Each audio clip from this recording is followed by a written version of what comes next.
नमस्कार दोस्तों, इस वीडियो से हम लोग पढ़ने वाले हैं टाइप्स ऑफ फुट प्रिंटिंग के बारे में कि किस किस तरीके की फुट प्रिंटिंग हम लोग कर सकते हैं। बहुत सारे डोमेन्स होते हैं, सबके अलग अलग अलग मेथड्स हैं। तो हम बात करते हैं एक एक करके सबके बारे में। तो सबसे पहला जो है वो है सर्च इंजन से कैसे इंफॉर्मेशन निकालें किसी के बारे में। अब यहाँ पर हम लोग के पास बहुत सारे तरीके हैं भाई सर्च इंजन में। तो सर्च इंजन जब बोलते हैं आप तो क्या दिमाग में आता है आपके? गूगल आता है सबसे पहले, फिर आएगा याहू या फिर बिंग आएगा। याहू और बिंग ज्यादा नहीं आते यहाँ, गूगल सबसे ज्यादा यूज हो रहा है तो वही दिमाग में आता है, तो वही यूज भी कर रहे हैं अपन यहाँ पे। तो सर्च इंजन का यूज किया जाता है इंफॉर्मेशन निकालने के लिए।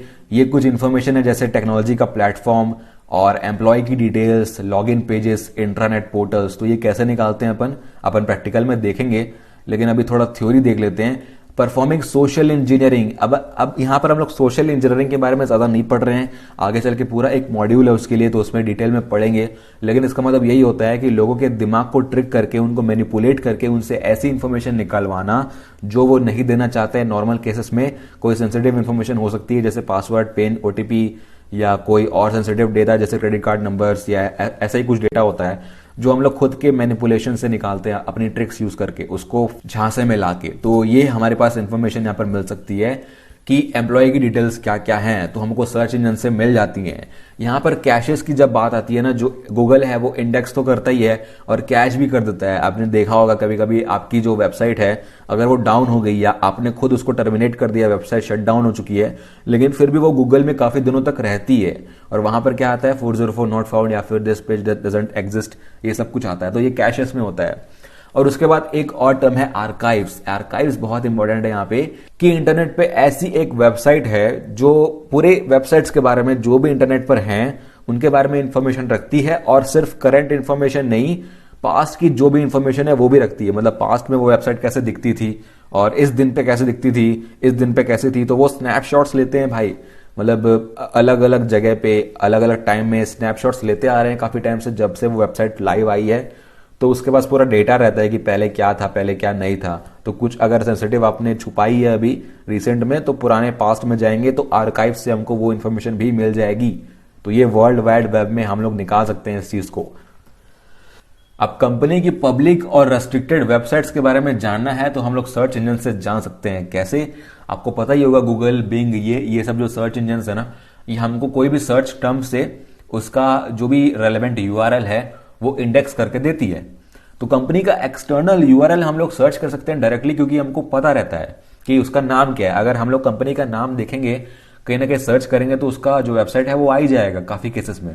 रेस्ट्रिक्टेड यूआरएल्स को हमको एक्सेस करना है तो वो भी कर सकते हैं हम लोग। गूगल हम लोग को ये अलाउ करता है कि रेस्ट्रिक्टेड यूआरएल्स जो कंपनी खुद नहीं बोल रही है कि ये इंडेक्स नहीं होना चाहिए, तो वो भी हम लोग कर सकते हैं। कैसे? अगर आपको नहीं पता है तो एक फाइल होती है robots.txt, मतलब हर वेबसाइट के रूट में होती है वो, तो उससे पता चल जाता है कि कौन सा यूआरएल रेस्ट्रिक्टेड है।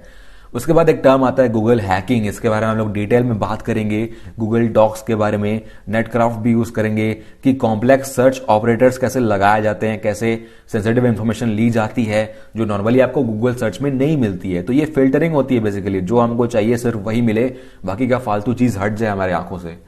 अब उसके बाद बात करते हैं ऑपरेटिंग सिस्टम कैसे हम लोग डिटरमाइन करें कि रिमोटली कोई वेबसाइट, कोई हमारा कंपनी का सिस्टम है, उसको टारगेट करना है तो उसका ऑपरेटिंग सिस्टम कैसे पता करें, क्योंकि लिनक्स के लिए अलग अटैक्स है भाई, विंडोज के लिए अलग है। तो ऐसे करके हम लोग नेटक्राफ्ट का यूज कर सकते हैं। और शोडन यहाँ पर एक बहुत बढ़िया सर्च इंजन है, यहाँ पर IoT सर्च इंजन है जो हैकर्स यूज करते हैं भाई। हैकर का सर्च इंजन है ये, तो इसको भी हम लोग यूज करना देखेंगे। तो IoT डिवाइसेस के लिए यूज होता है, तो बस यहां पर भी फिल्टर्स हम लोग यूज कर सकते हैं। तो इस तरीके से हम लोग बैनर ग्रैबिंग करके भी OS का पता लगा सकते हैं। अब लोकेशन इंफॉर्मेशन निकालनी है अपन को कंपनी के बारे में कि कहां ऑपरेट कर रही है, या वो कंपनी का जो वेबसाइट है वो कहां का है, या एक सिस्टम, एक कंप्यूटर है वो कहां से ऑपरेट कर रहा है, फिजिकल लोकेशन, तो उसकी IP से डायरेक्टली मिल जाएगा।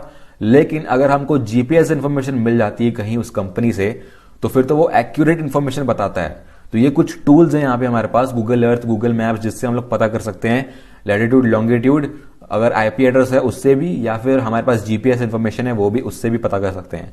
अगर हमको लैटिट्यूड, लॉन्गिट्यूड मिल गया है तो वो तो फिर तो कोई बात ही नहीं है, फिर तो आसानी से मिल जाएगा।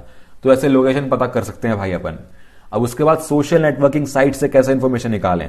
आप लोग जानते ही होंगे, कोई कंपनी का एम्प्लॉय है, अगर आप भी कभी काम कर रहे होंगे कहीं पे, तो आपका भी फेसबुक या फिर कहीं सोशल नेटवर्किंग पे प्रोफाइल होगा। मोस्ट कॉमनली अगर आप जॉब कर रहे हो तो लिंक्डइन पे तो होगा ही होगा भाई, अगर आप ढूंढ रहे हो तो भी होगा। तो लिंक्डइन पे हम लोग सर्च कर सकते हैं एम्प्लॉयज के बारे में, और वहां पे हमको काफी सारी इन्फॉर्मेशन मिल जाती है, जैसे ईमेल एड्रेस, रेसिडेंशियल एड्रेस। काफी लोग तो काफी सारे इन्फॉर्मेशन डाल के रखते हैं जो उनको डालनी भी नहीं चाहिए, जैसे कॉन्टैक्ट नंबर हो गया, डेट ऑफ बर्थ तो चलो ठीक है, और उसके बाद फोटोज, अपनी खुद की फोटोज डाल के रखते हैं, मतलब फोटोज अपने घर के आसपास की फोटो डालते हैं, जहां से उनकी लोकेशन पता चल जाती है कि कहाँ पे है। कोई मॉन्यूमेंट है, फेमस मॉन्यूमेंट, तो वहां से तो पता चली जाएगी। और ब्लॉग, अगर आप कोई ब्लॉग लिखते हैं, अगर आपका कोई और चैनल है, कोई यूट्यूब पे चैनल है, कहीं और आप कुछ काम कर रहे हो ऑनलाइन पे, आपका कोई पोर्टफोलियो है ऑनलाइन, तो आप उसका लिंक दे देते हो, ब्लॉग जैसे हो जाता है। सैटेलाइट की पिक्चर्स होती हैं आपकी प्राइवेट रेसिडेंसीज की, या आप कोई अपकमिंग प्रोजेक्ट पे काम करने वाले हो उसकी अपडेट आप दे देते हो अपने सोशल नेटवर्किंग पे। तो ये सारे इन्फॉर्मेशन हम लोग ले सकते हैं भाई। तो ये ध्यान में रखिएगा कि ये सब अगर आप दे रहे हो तो ये काफी इन्फॉर्मेशन रिवील करता है हर एम्प्लॉय के बारे में। तो एक बार एम्प्लॉय के बारे में पता चल गया, उसको हम लोग ट्रिक कर सकते हैं। हमारा दिमाग बहुत चलता है भाई, हम लोग सोशल इंजीनियरिंग कर सकते हैं।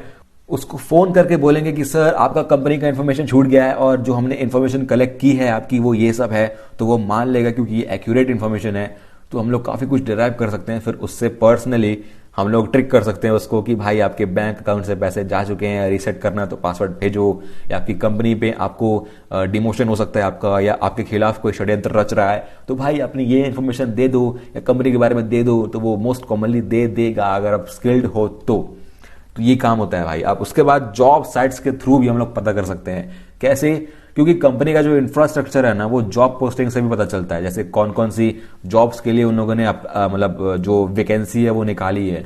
तो अगर हम लोग लिंक्डइन पे देखेंगे कॉमनली, तो वहां पर लिखा रहता है कि भाई कौन कौन से ओपनिंग्स हैं एक कंपनी के लिए, तो हमको पता चल जाएगा कि कौन कौन सी चीजों पे वो फोकस करती है, कौन कौन सी सिक्योरिटी पॉलिसी है उसकी, या कोई सिक्योरिटी का पोस्ट नहीं है उसमें तो सिक्योरिटी वीक होगी उसकी, या कौन कौन से जॉब की कौन कौन सी रिक्वायरमेंट्स हैं, एम्प्लॉय की प्रोफाइल क्या है, जो एचआर है उसका थिंकिंग क्या है। और हार्डवेयर और सॉफ्टवेयर इन्फॉर्मेशन भी पता चलती है भाई, क्योंकि जब रिक्वायरमेंट स्पेसिफाई करते हैं ना, तो उन लोग बोल के रखते हैं कि आपको इस सिस्टम पे काम करना आना चाहिए, आपको ऑटो कैड आना चाहिए, आपको विंडोज में काम करना आना चाहिए, आपको ऑफिस आना चाहिए, आपको लिनक्स मतलब आपका जो भी ओएस है वो आपको इस पे काम करना आना चाहिए, इस सॉफ्टवेयर पे, इस प्लेटफॉर्म पे, 64 बिट 32 बिट। तो ये सब हमको काफी सारी इन्फॉर्मेशन दे देता है कि उस कंपनी पे क्या क्या चीजें रन हो रही है, क्या क्या सॉफ्टवेयर रन हो रहे हैं। तो ये तो जाहिर सी बात है भाई, ये तो हमको बिना कोई बैनर ग्रैबिंग के भी पता चल जाएगा इससे।